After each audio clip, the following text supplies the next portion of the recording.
Hey everybody, welcome back to the channel Study Bud. So in today's video, I'm going to be sharing with you guys how I take my notes.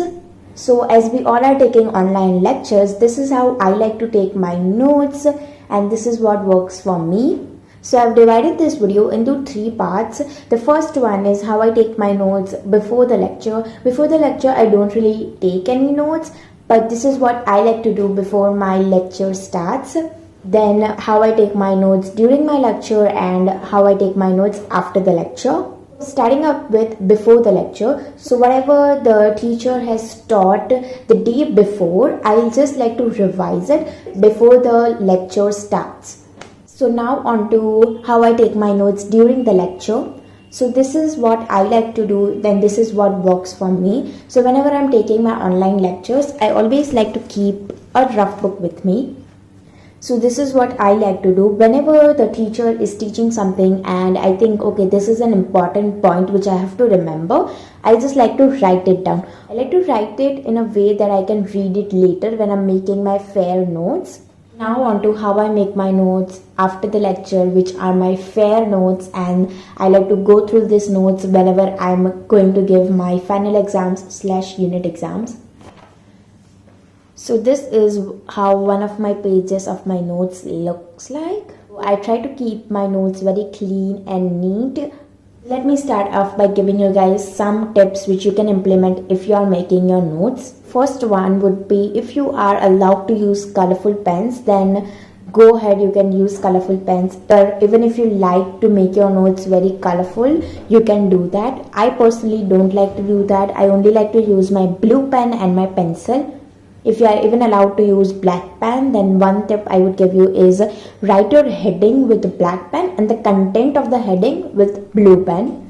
The second tip would be to highlight. From highlighting, what I mean is try to highlight things which are important. I have not highlighted a lot in chemistry. This is my chemistry note, by the way. You can say I only highlighted like 3 words in here. But so for instance, in social science, if you have like a particular leader and you have to write about when that particular leader was born or where he was born, then you can just highlight those things.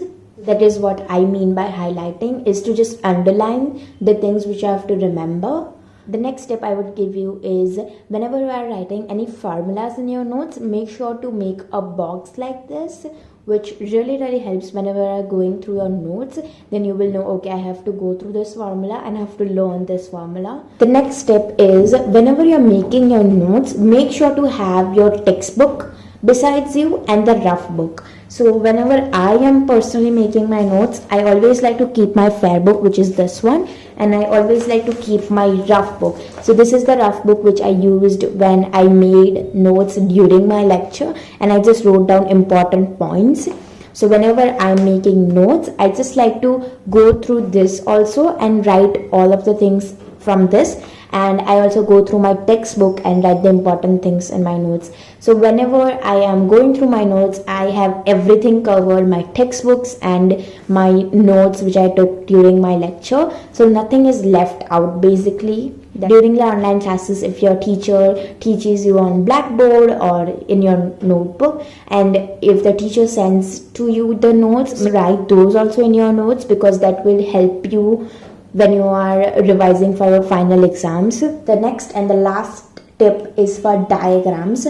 So if you have to draw diagrams in your notes, or even if you have to draw diagrams in your notebook, then this is the tip for you. So right now I don't have any notes where I've drawn like big diagrams which you have to do in biology, like neuron or nephron, but I do have like this small diagram which I could show you how I like to do it. So for instance, just imagine that it is a diagram of a nephron. So what I like to do is, I just like to write nephron in all capital letters, and I just like to make a square.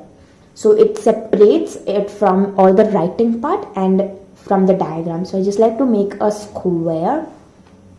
Yeah, that's what I personally do. I've not made any square here because it's, first of all, it's a very small diagram and there is no need to make a square. If you have like big diagrams, like when if you have row draw like prokaryotic or eukaryotic cells, and those are like pretty big diagrams. So for that you can make like boxes, and you can, at the bottom of the diagram, you can just label it with all capital letter that this is a prokaryotic cell or an eukaryotic cell. That's one tip I would give you. And there are so many other study tips which I have, but I'm not gonna include it in this video because then this video would be so long and I don't wanna bore you guys.